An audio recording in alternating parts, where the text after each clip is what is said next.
Education company ફિઝિક્સવાલાએ NEET 2026ની પરીક્ષામાં ભવ્ય સફળતા મેળવી છે. આ વર્ષે દેશમાંથી ક્વોલિફાય થયેલા 11.21 લાખ ઉમેદવારોમાંથી ફિઝિક્સવાલાના અનેક વિદ્યાર્થીઓએ ટોચના રેન્ક મેળવ્યા છે, જેમાં રવિકાંત દિવાકરે AIR 55 અને દિવાંશ આનંદે AIR 152 પ્રાપ્ત કર્યો છે. આ સિદ્ધિની ઉજવણી માટે અમદાવાદમાં એક ખાસ કાર્યક્રમ યોજાયો હતો, જેમાં સ્થાનિક ટોપર્સ સ્પંદ ઠક્કર અને દર્શિલ કાપડિયાનું સન્માન કરાયું હતું. વિદ્યાર્થીઓને PWની ઓનલાઈન અને ઓફલાઈન વિદ્યાપીઠ વેચો તેમજ ત્વરિત ડાઉન સોલ્યુશન સિસ્ટમની પોતાની સફળતાનો શ્રેય આપ્યો હતો.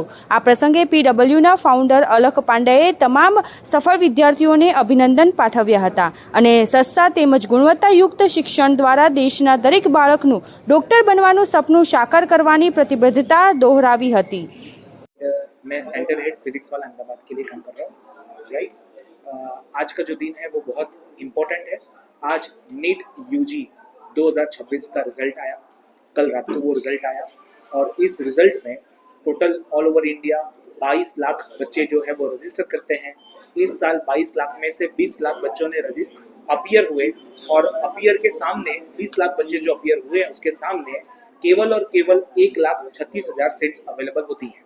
तो बहुत ही टफ कंपटीशन है और इसमें जो स्टूडेंट रेगुलरली कंसिस्टेंटली मेहनत करता है तीनों सब्जेक्ट में टीचर के गाइडेंस के अंदर, और फिजिक्स वाला का जैसे मेन मोटो है कि हर स्टूडेंट को पर्सनल मेंटरशिप दिया जाए, उसके हिसाब से वो धीरे धीरे इम्प्रूव करता है, उसका काफ़ी अच्छा रिजल्ट आता ही आता है.